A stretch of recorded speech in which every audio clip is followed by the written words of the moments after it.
Kalau belum subscribe juga segera ya, supaya kita bisa terus mengikuti channel ini dan sehingga channel ini bisa jadi berkat dalam hidupmu. Sebab menembus pelataran masuk ke tempat yang dalam, disitulah ketenangan. Damai itu tidak ditemukan di tempat lain kecuali di dalam jantung hadirat Allah. Tebarkan jalamu di tempat yang dalam, di situ banyak ikan. Jangan di pinggiran, jangan puas jadi orang Kristen yang biasa-biasa, Kristen pelataran saja. Mari kita masuk ke dalam ruang Maha Kudus, Maha Sucinya. Sujud menyembah. Percayalah di sana Tuhan sediakan anugerah. Terima kasih Tuhan. Kasih sayang-Mu tak ada duanya. Berkati umat-Mu, berkati setiap anak-anak-Mu yang berharap padamu hari ini dalam setiap pergumulan. Tuhan tidak pernah tinggalkan. Sampaikan sabda-Mu. Sembunyikan hamba di balik salib. Dalam nama Yesus. Haleluya. Amin. Ambil Alkitab, ambil catatan. Baru di episode sebelumnya saya bicara tentang jaga hati dengan segala waspada. Saya mau lanjutkan bicara tentang hati Anda. Saya beri judul solusi hati yang tidak aman. Anda bisa catat itu dulu. Saya juga dorong Anda untuk subscribe YouTube ini supaya Anda terus dibangun di atas dasar firman. Ada banyak sekali firman-firman yang berharga tiada duanya untuk kehidupan Anda. Jangan ketinggalan. Solusi hati yang tidak aman kita belajar dari Raja Saul di 1 Samuel 18, 6-16. Kalau dari Daud kita bisa belajar dari kehidupannya, dari Saul kesalahannya. Judul di Alkitab kita, Saul benci pada Daud. Kok bisa ya hati orang diurapi jadi begini? Nah kita lihat kejatuhan itu erosi. Gak semata-mata datang tiba-tiba. Semua itu adalah pergeseran yang teratur. Prosesnya ada. Nah, hati yang tidak aman itu bahaya. Dimulai hanya dengan itu Saul bunuh diri. Dimulai dengan sesuatu sesederhana itu, Saul tidak diselamatkan. Dia binasa. Dia termasuk golongan orang-orang yang binasa. Jangan remehkan perasaan gelisah. Karena gelisah itu ada akarnya. Nah, kalau akarnya itu hanya sekedar perasaan saja nggak apa-apa. Tapi kalau ada akar yang lebih serius gimana? Kadang-kadang gejala, simptom yang ada pada tubuh kita itu menunjukkan ada penyakit yang serius. Gak selalu sih, kadang-kadang ya cuman biasa. Tapi jangan remehkan, makanya tetap harus ke dokter untuk lihat kan ini penyakit apa, didiagnosa. Tapi kalau Alkitab itu lebih hebat dari MRI manapun juga. Dia bisa membelah, memisahkan sumsum dan tulang. Jadi kita langsung tahu sebenarnya ini masalahnya sesungguhnya di mana. Nah, mari kita sekarang operasi hati sebab saya rindu lewat saat teduh ini hidup Anda sungguh-sungguh sejahtera. Jadi jangan sampai ada roh gentayangan lagi, bukan setan maksud saya, hati penasaran. Ayat 6, solusi hati yang tidak aman. Tetapi pada waktu mereka pulang perang. Ketika Daud kembali sesudah mengalahkan orang Filistin itu, keluarlah orang-orang perempuan dari segala kota Israel menyongsong Raja Saul sambil menyanyi dan menari-nari dengan memukul rebana, dengan bersukaria dan dengan membunyikan gerincing. I think that's a beautiful thing. You and I must agree. Harusnya kita sepakat itu hal yang baik, bukan? Pulang perang, Tuhan memberikan kemenangan. Saul pulang sama Daud, disongsong perempuan-perempuan kota Yerusalem. Sambil nyanyi-nyanyi, menari-nari dengan memukul rebana, mereka bersuka cita, bukan hanya merayakan pahlawan mereka memuji Tuhan. Harusnya nggak apa-apa kan? Tapi di sini kesalahannya gini. Raja Saul itu orangnya sangat-sangat needy. Di dalam dirinya itu ada sebuah kemanjaan yang tidak pernah ditantang. Dia nggak pernah menantang dirinya sendiri untuk menyelesaikan isu pribadi. Roh Kudus tidak diberikan pintu masuk untuk mengerjakan area itu. Raja Saul ini beranjak dari hati yang salah. Orangnya itu suka GR sama manusia. Apalagi dia adalah orang yang cari pengakuan. Ini bahaya. Kalau kita itu gak dekat sama Tuhan, nanti kita akan sangat needy orangnya. Atau kita menjadi orang yang perlu diakui oleh orang lain. Dan mencari pujian yang sia-sia. Gak bisa netral. Kalau mau sama Tuhan itu dalam sekalian. Kalau enggak, pasti berakhir di tangan setan. Nggak bisa kita itu jalur tengah, itu nggak ada. Saul itu diurapi, urapannya sudah tiba. Tapi hatinya tidak mau sungguh-sungguh dengan Tuhan. Yang namanya hati nggak pernah menyusul urapan ya beginian. Akhirnya urapan itu bumerang, menjadi beban dalam kehidupannya. Orang bisa pelayanan, tapi kalau hatinya nggak mau diubah, nanti lama-lama pelayanan itu menghanguskannya. Saul adalah tipe orang begitu. Orang ini suka GR sama manusia, jadi bisa bayangkan nggak si raja pulang nih sama junior-juniornya termasuk Raja Daud. Raja Daud sebenarnya adalah pahlawan perang dengan P huruf besarnya pada hari itu. Tetapi ketika dia pulang, kelihatan perempuan-perempuan semuanya menyongsong sambil menyanyi-nyanyi menari-nari, dia pikir, this is for me. This is for me, untuk aku, ini untuk aku. Ini tipe orang kalau datang ke satu tempat, suka duduk di kursi VIP. Yesus ajarkan kan, dengan demikian Yesus sedang menyindir dan menegur secara langsung orang Farisi dan ahli Taurat.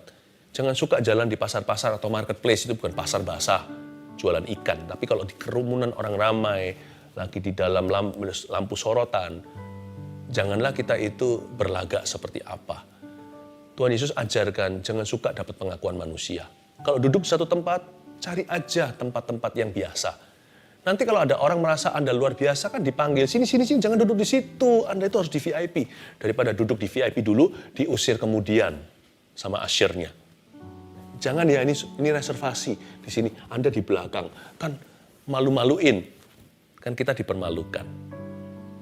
Orang yang suka GR sama sesama manusianya, biasanya akan jatuh nanti pada akhirnya. Hatinya nggak aman karena dia beranjak dari attitude atau sikap hati yang sudah salah kaprah dari semula. Andai kata dia tidak menanti-nantikan mengharapkan pujian dari manusia, dia nggak akan di ayat berikutnya tersinggung luar biasa. Kepancing sama setan, ini si Saul. Ya, kita lihat ayat 7, dan perempuan yang menari-nari itu menyanyi berbalas-balasan katanya, Saul mengalahkan beribu-ribu musuh tetapi Daud berlaksa-laksa. Lalu bangkitlah amarah Saul dengan sangat. Nanti kita baca lagi ayat 8, kita lanjutkan. Tapi inilah nyanyian para wanita perempuan-perempuan itu. Saul mengalahkan beribu-ribu musuh, tetapi Daud berlaksa-laksa. Lalu marahlah Saul dengan amat sangat.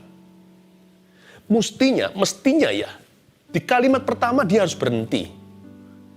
Saul mengalahkan beribu-ribu musuh, tetapi Daud berlaksa-laksa. Gak apa-apa, orang berhak muji siapa. Tuhan itu, kalau kita ikut Tuhan sungguh-sungguh, yang penting kesaksian Roh Kudus, bukan kesaksian manusia.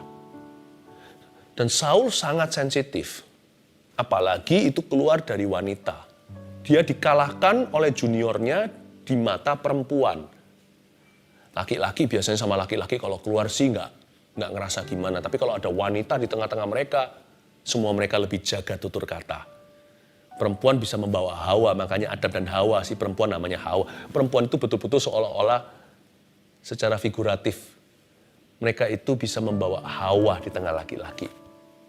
Andai kata Saul dipuji, Saul dan Daud dipuji dengan perbandingan yang tidak imbang ini oleh sesama pria, mungkin dia masih oke-oke aja. Tapi perempuan, dia merasa betul-betul terpukul sekali.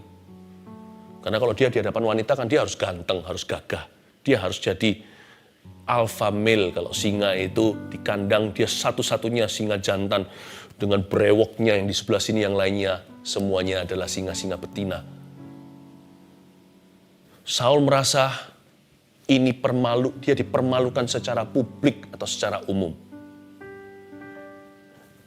Orang ini gak bisa kuasai emosi. Kalau menurut saya dari ayat ini harusnya Saul cukup bersyukur sampai perkataan Saul mengalahkan beribu-ribu musuh. Harusnya dia berkata, that's enough for me. Thank you Tuhan, itu pun berlebihan lah, masa saya yang mengalahkan beribu-ribu. Itu kan semuanya adalah anugerah. Dan dia kepancing di kata tetapi. Ya kita gak bisa salahkan orang mau ngomong apa kan. Kita gak bisa hentikan manusia, kita hanya bisa mengendalikan diri. Kita nggak bisa tentukan orang mau komentar apa. Yang penting kita jaga hati dengan segala waspada. Saul ini harusnya berterima kasih di kalimat ke-1. Saul mengalahkan beribu-ribu musuh. Harusnya dia angkat tangan dan berkata haleluya. Artinya haleluya. Artinya terpujilah Tuhan. Dia kepancing di kata tetapi Daud berlaksa-laksa. Wah, aku dihitung ribu, dia dihitung puluhan ribu. Kok begitu? Lihat lubang donatnya, dia lupa dia juga dapat donat. Malah dia dapat sebutan pertama, Saul beribu-ribu. Harusnya pikiran positifnya gini, karena aku pukul ribu-ribu, Daud gampang hajar berlaksa-laksa. Dia harusnya bangga dengan achievement atau pencapaian daripada juniornya. Dia harusnya bisa menaruh sukacita pada kemenangan orang berikutnya. Dia tidak merasa itu saingan. Harusnya loh, dia lebih bangga di ribu. Karena ribu itu adalah perintisan. Ribu itu pendobrakan. Dia yang buka jalan. Dia kepancing di kata tetapi Daud berlaksa-laksa. Siapa bilang kalau kita itu diberikan apa yang kita inginkan, atau semua doa kita dijawab, kita itu akan puas? Enggak. Harusnya Saul itu cukup berterima kasih, dia dipakai untuk mengalahkan ribuan musuh.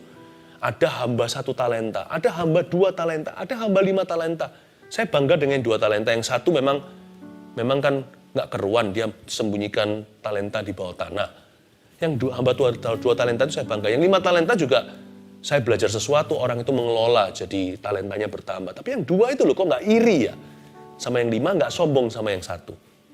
Orang yang bisa melihat dia dengan Tuhan saja, nggak usah lihat spion-spion kiri kanan. Thank you Tuhan, aku dikasih 2. Aku nggak iri sama yang 5, aku nggak merasa bangga sama yang 1. Aku kerjakan bagianku. Mind your own business. If you want to grow, mind your own business. Kalau hatimu mau sejahtera, mind your own business. Kalau kita mau betul-betul damai di dalam hidup ini, urusi urusan sendiri. Maksud saya urusi urusan sendiri itu bukan berarti kita nggak peduli sama sesama. Lu, gua.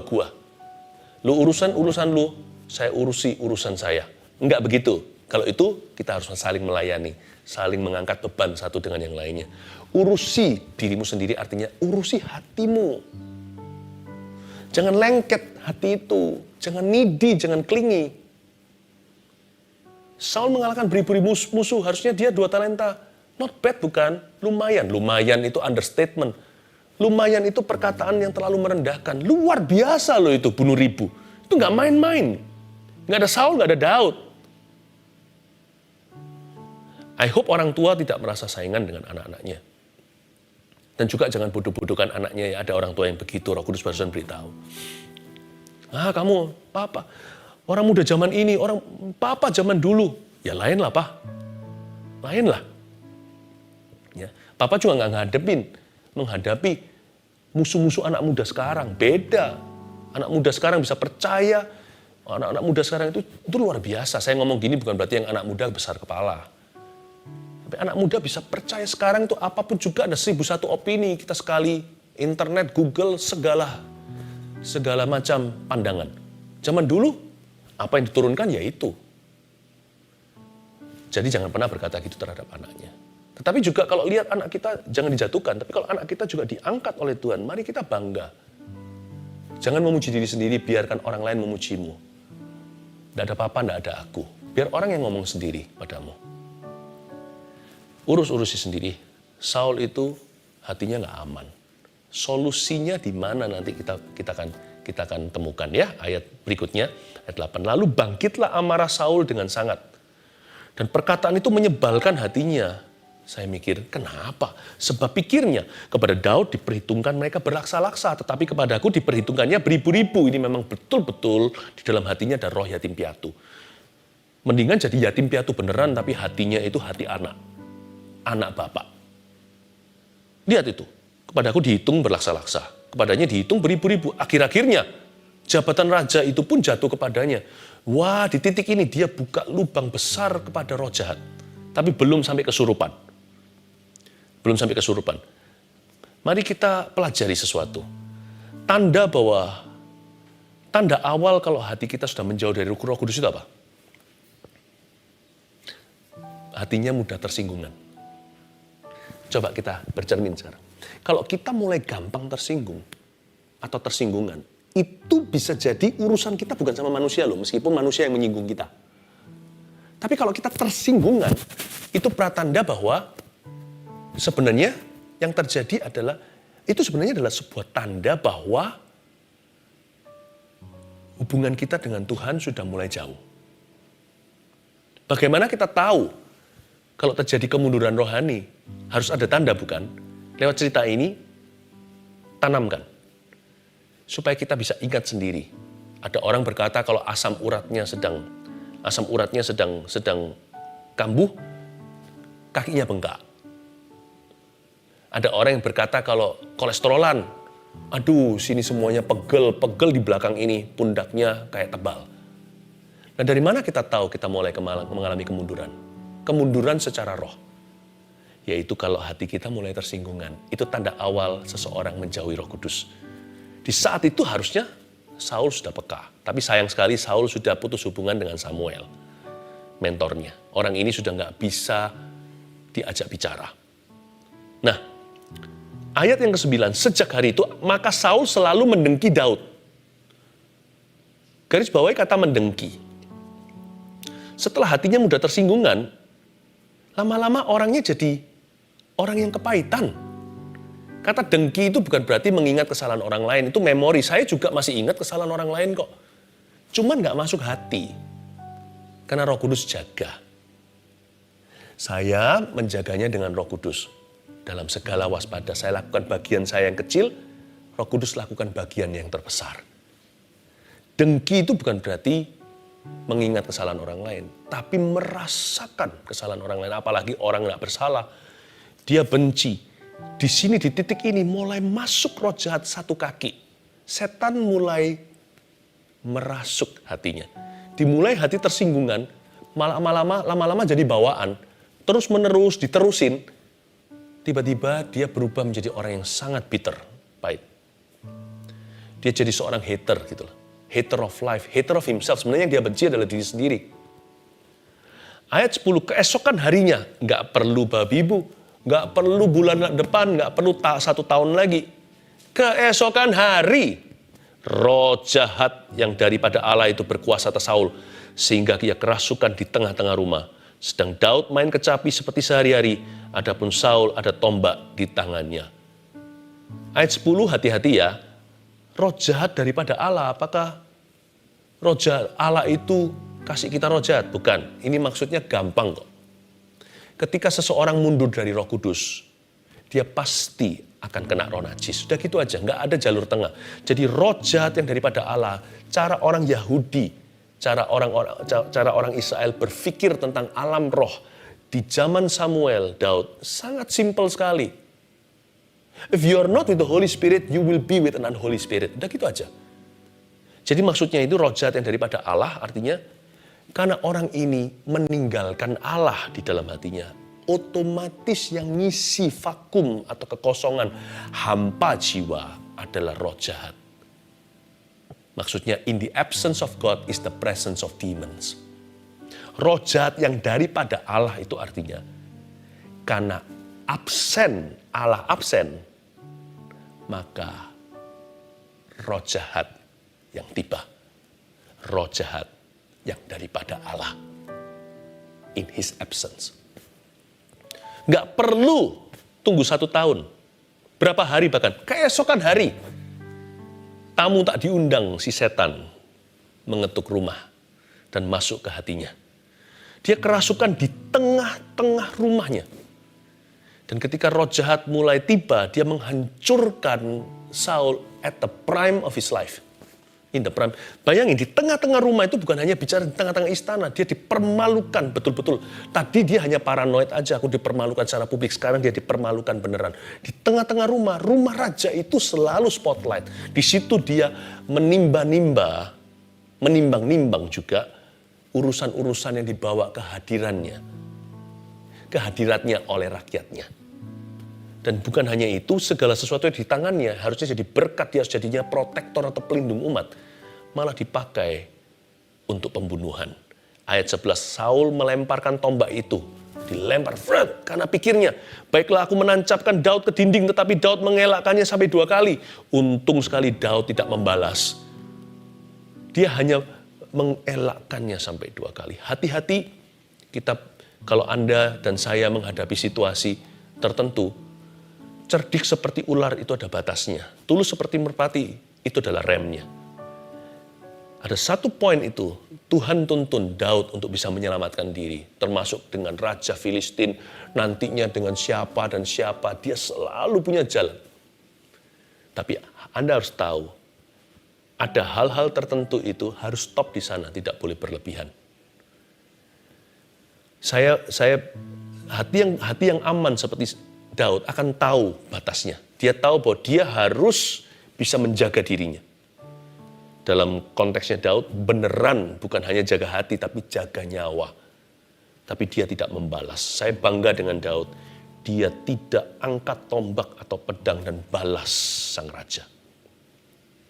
Tapi saya juga bersyukur, saya bisa belajar banyak. Daud ini orangnya, dia mengelak dari sampai 2 kali, berkali-kali.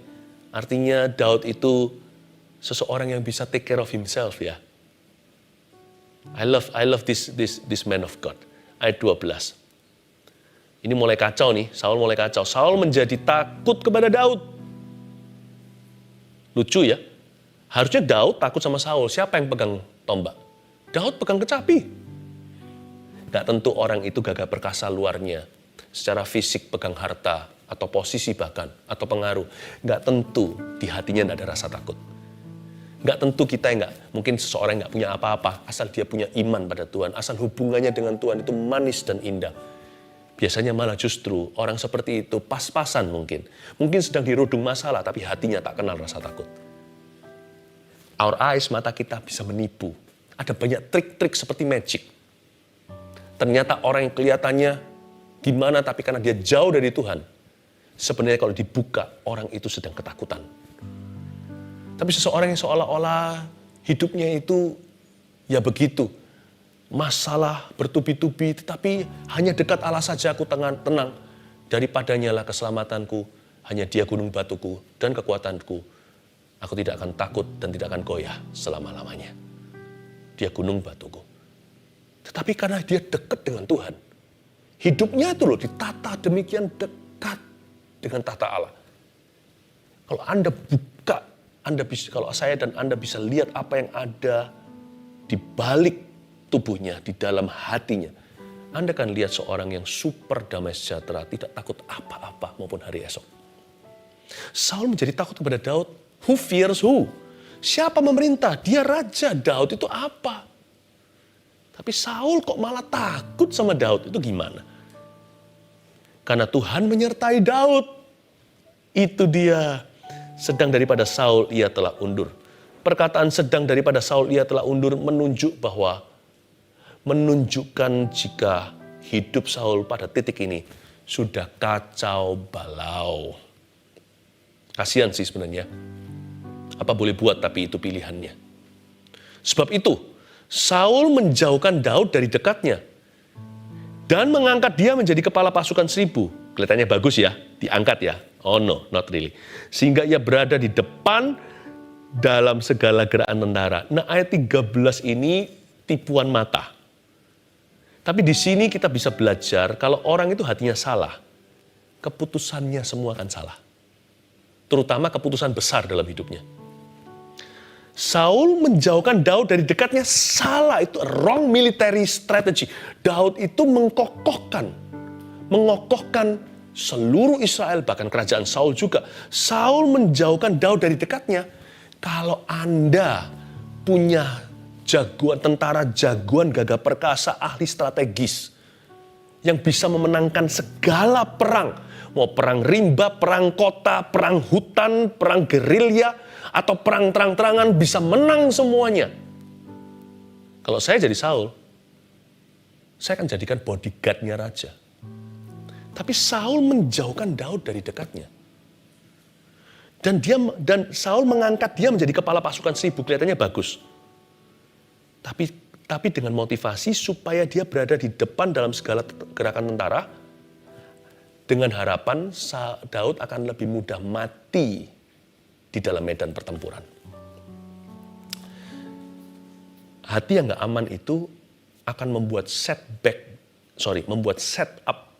jadi setback. Aset jadi liabilitas. Kalau hati kita gak aman, Segala sesuatu yang Tuhan berikan sebagai berkat, kita anggap itu kutuk. Lalu yang kita anggap sebagai kutuk. Tetapi sebenarnya kutukan yang sesuatu yang Tuhan bilang jangan, itu justru yang kita kejar dan kita jadikan. Bahaya, terbolak-balik. Keputusan besarnya akan salah. Mungkin orang itu smart berbisnis, mungkin orang itu pandai bergaul, mungkin orang itu koneksinya banyak. Tetapi lihat ya, dalam keputusan besar hidupnya, dia akan kecele dengan keputusannya sendiri. Bagi orang yang tidak aman hatinya, makanya orang yang tidak aman hati itu bahaya sekali. Solusinya bukan di perkantoran, bukan kita masuk ke ruang rapat kita. Hati yang nggak aman itu solusinya hanya di dalam hadirat Allah. Karena itu ada orang yang berkata gini, apa gunanya sih doa? Apa gunanya menyanyi-nyanyi seperti ini, memuji-muji Tuhan, baca Alkitab apalagi? Apa gunanya?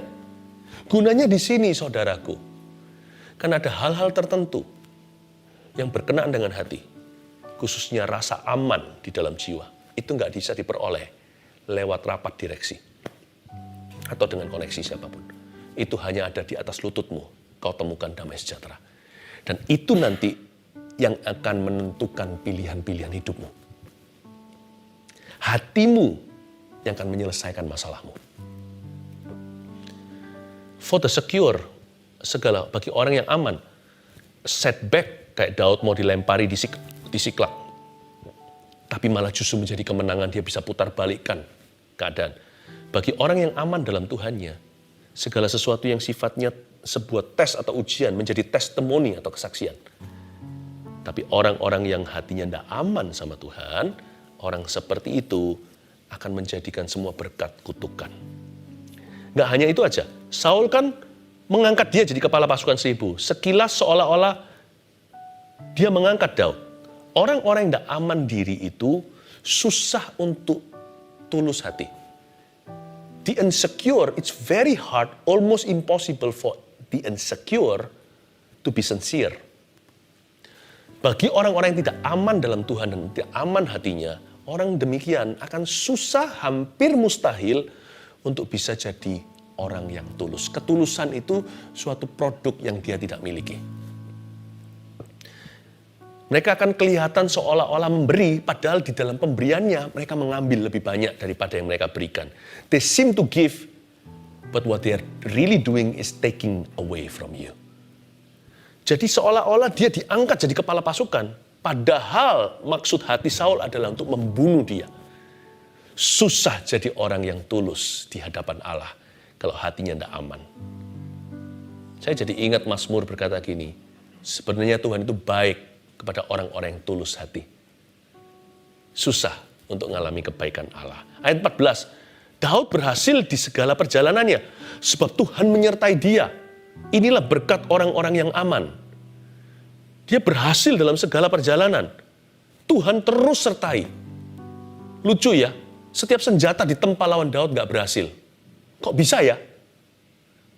Setiap senjata yang ditempa melawan kita bukan hanya gak berhasil, tapi justru jadi peluru keberhasilan kita. Di set up begini untuk menjatuhkan dia, malah jadi kebangkitannya. Diatur supaya dia itu tersungkur, malah justru dipromosikan Allah. Susah melawan orang yang disertai oleh Tuhan. Jangan bingung untuk melawan. Jangan bingung untuk bela diri. Kejar penyertaan Allah. Dengar lagi. Itu saja yang kau perlu. Kejar penyertaan Tuhan. Bukan pengakuan manusia. Bukan apa kata orang. Tapi apa kata firman. Hidupmu tidak tergantung dengan opini. Hidupmu tergantung pada penentuan ilahi. Dialah gunung batu. Jangan cari kerikil. Jangan sampai kita itu fokusnya kepada batu-batu kecil. Don't sweat the small stuff. Look at your big God. Lihat Allahmu yang besar. Ayat 15. Ketika dilihat Saul bahwa Daud sangat berhasil, makin takutlah ia kepadanya, tetapi seluruh orang Israel dan orang Yehuda mengasihi Daud karena ia memimpin segala gerakan mereka. Ayat 16 ini indah. Ayat 15-16. Satu, Daud sangat berhasil kan? Lalu kemudian dikatakan seluruh orang Israel, orang Yehuda mengasihi dia. Malah kita nggak cari pengakuan manusia, malah dicinta manusia. Malah kita itu kita itu selama bersandar dengan Tuhan, Tuhanlah yang memberi kita keberhasilan. Dan Ia memimpin segala gerakan mereka. Tuhan justru mengurapi Daud untuk memimpin bangsanya. Inilah berkat orang-orang yang hatinya aman dalam Tuhan. Lalu gimana? Tadi kan judulnya solusi hati yang gak aman kan? Saya kasih vaksinnya ya. Bisa jadi ini antibiotik rohani atau obatnya. Bisa jadi ini menyelesaikan virus dosa. Atau lebih baik lagi pencegahan. Saya berikan solusinya lewat firman ini. Vaksinnya untuk hati yang tidak aman atau kurang aman dengan dirinya. 1, tulis itu, GR-nya sama Tuhan. Yang GR sama Tuhan. Jangan sama manusia GR-nya. GR itu apa? Mungkin just in case, jaga-jaga kalau di sini ada orang-orang yang nggak ngerti GR itu apa, slangnya ini. Apalagi orang Indo yang di luar negeri yang menyaksikan saat teduh ini mungkin sudah nggak ngikuti. GR itu gede rasa. Jangan gede rasa kalau lihat perempuan-perempuan keluar dengan rebana, jangan berkata itu untuk saya. Selalu kita lihat kanan kiri, kalau dipuji itu selalu gitu. Siapa? Oh saya, gitu loh. Ya, kita selalu gitu. Tetapi kalau sama Tuhan, kalau pujian, kalau pengakuan itu selalu kita noleh kiri kanan. Mungkin bukan untuk aku. Sampai dipanggil oleh mikrofon, ya Anda pemenangnya. Oh saya. Belajar rendah hati. Jangan merasa deserving atau merasa layak menerima. Tapi kalau sama Tuhan jangan begitu. Orang lain meninggalkan, biarkan ayah ibuku menolak aku, kata Daud kan. Tapi Tuhan menyambut aku. GR, dirasa mungkin gitu ya malaikatnya berkata. Malaikat-malaikat Tuhan. Kok yakin Tuhan menerima? Terus Tuhan berkata seperti ini, saya cuma imajinasi. Betul kata-katanya dia. Ketika semua bumi, gunung dan bukit beranjak, kasih setiamu tak akan beranjak daripada aku. GR-nya itu sama Tuhan. Taruh rasa amanmu pada Kristus. Apa-apa dan sebagainya, tidak ada yang bisa memisahkan saya dari kasih Kristus. Ngomongnya begitu. Itulah pengakuannya. Allahku akan mencukupi segala keperluanku dalam kemuliaan dan kekayaan dan kemuliaannya di dalam Kristus Yesus. Seperti itu. Tuhan Yesus, Engkau akan mengingat hambamu. Tuhan adalah gembalaku, tak akan kekurangan aku. Simpan iman itu sebagai rahasiamu terbesar di dalam jiwa. Apa-apa, aku tahu Tuhan, sekalipun aku jatuh, tak akan sampai tergeletak sebab Tuhan menopang tanganku. Tuhan menetapkan langkah-langkah orang yang hidupnya berkenan padanya, aku ini Tuhan. Atau kita tertuduh dengan sebuah dosa. Mungkin kita bisa berkata dari Mazmur 25, kepadamu ku angkat jiwaku, janganlah aku mendapat malu. Ya Tuhan, jangan mendapat malu, dan biarkan musuhku beria-ria atas aku. Kepadamu Tuhan, ajari aku jalan-jalanmu. Unto thee, O Lord, do I lift up my soul. GR-nya sama Tuhan. Pelihara sebuah hubungan aman dengan Kristus. Dalam segala keadaan, waktu kita berkenan, waktu kita jatuh dalam dosa. Lihat itu Daud. Waktu dia mengakui dosanya dengan Batsyeba, bahkan ketika dia bangkit dari keterpurukan, dia mengakui dosanya pun dia taruh aman pada Tuhan. Dia berkata, hati yang hancur, jiwa patah remuk tidak akan kau pandang hina. Kau memberiku hati yang teguh. Dan dia berkata seperti ini, Tuhan ampuni sebab dosaku itu banyak. Tapi ujungnya dia berkata, berbuat baiklah kepada Israel ya Tuhan. Dan kau akan menerima kembali korban puji-pujian.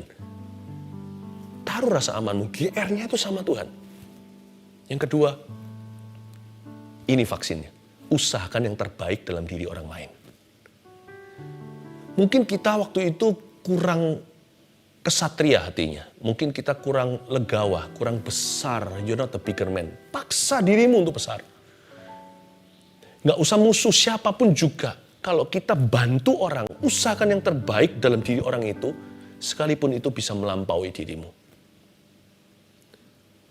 Mungkin kalau profesinya sama atau apa, ya kita nggak bodoh beritahu semua rahasia dapur kita, yang nggak begitu. Tapi kalau orang minta tolong, yang terbaik. Kalau kita memberi nasihat, jangan simpan apa yang bisa sungguh-sungguh melepaskan orang itu. Usahakan yang terbaik dalam diri orang lain. Yang ketiga, senang ketika orang lain diberkati. Kalau kita lakukan itu, lama-lama kita tertular keberhasilan orang. Tahukah ada keberhasilan tertentu yang Tuhan simpan, tidak langsung diberikan kepada Anda. Sampai Anda dan saya lulus ujian. Senang nggak ketika tetangga kita yang diberkati dulu? Ada orang-orang tertentu yang diizinkan Tuhan mengecap berkat yang dia tidak miliki. Barang siapa memberikan pada salah satu orang ini yang paling kecil hanya karena dia muridku, secangkir atau segelas air sejuk dia nggak akan pulang tanpa upahnya. Siapa memberikan kepada Nabi, dia memperoleh upah Nabi. Itu bukan bicara tentang materi, itu bicara tentang senang ketika orang lain dipakai. Turut mendoakan sebuah gerakan kenabian, turut mendoakan seseorang. Tapi ketika orang itu diberkati, Tuhan memandang orang ini juga harus dapat tips sorgawi. Ini orang yang mengusahakan loh. Dan lihat sekarang, dia senang sampai akhirnya. Padahal orang ini bukanlah yang menikmatinya. Tuhan akan berkata seperti ini. Malaikat, kalian harus sungkan sama orang demikian. Berkati dia. Maka Tuhan perintahkan berkat datang ke rumahmu. Itu namanya kecipratan berkat. Karena hati kita suka memberkati orang lain. Dan senang ketika mereka diberkati dulu. Coba kalau kita punya hati kayak gini. Orang kayak begini, paling happy di dunia. Harta pas-pasan gak apa-apa. Teman gak banyak, it's okay. Kalau kita GR-nya sama Tuhan, hati kita itu senantiasa aman 24 jam. Kalau kita usahakan yang terbaik dalam diri orang lain, kita gak akan pernah merasa orang yang kalah. Kita merasa orang yang terlibat dalam kemenangan orang lain. Kita gak akan merasa persaingan. Karena kita gak merasa diri kita paling hebat. Dan kita lihat segala sesuatu di sekeliling kita itu, kita turut menginvestasikan hal yang baik. Kita turut happy, ada kepuasan batin sendiri. Dan kalau kita senang orang lain diberkati, kita orang yang paling senang selalu. Selalu happy. Gak pernah kehabisan alasan untuk berbahagia. Orang yang seperti ini, hatinya aman. Lihat nanti, mereka akan berhasil. Orang Israel Yehuda mengasihi mereka. Dan orang seperti ini akhirnya akan Tuhan pakai untuk memimpin segala gerakan manusia. Praise the Lord. May your heart be blessed. Nyanyi satu lagu ya. Hanya ini Tuhan persembahanku, segenap hidupku. Mari kita persembahkan hati kita kepada Tuhan. Jiwa dan ragaku, sebab tak ku miliki harta kekayaan yang cukup berarti untuk ku persembahkan. Hanya ini Tuhan permohonanku, terimalah Tuhan persembahanku. Pakailah hidupku sebagai alatmu seumur hidupku. Hanya ini Tuhan, hanya ini Tuhan persembahanku, segenap hidupku, jiwa dan ragaku.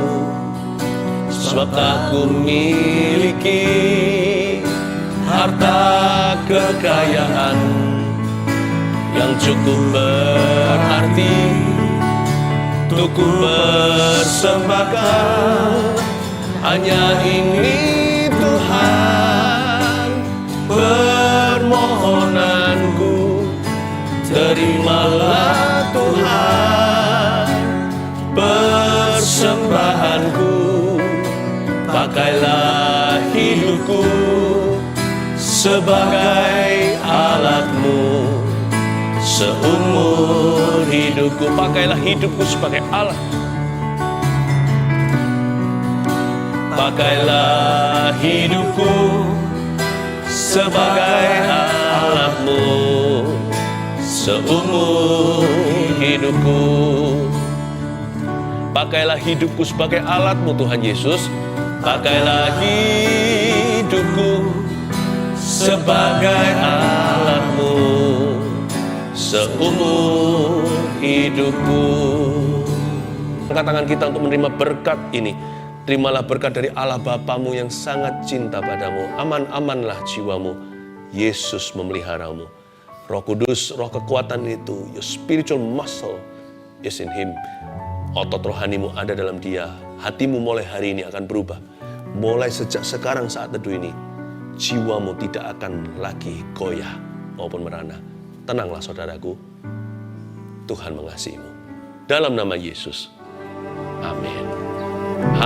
You called me out upon the waters, the great unknown, where feet may fail. And there I find you in the mystery, in oceans deep. My faith will stand. Come on, you make it your prayer. And I will call upon your name, Jesus, and keep my eyes above the waves. When oceans rise, my soul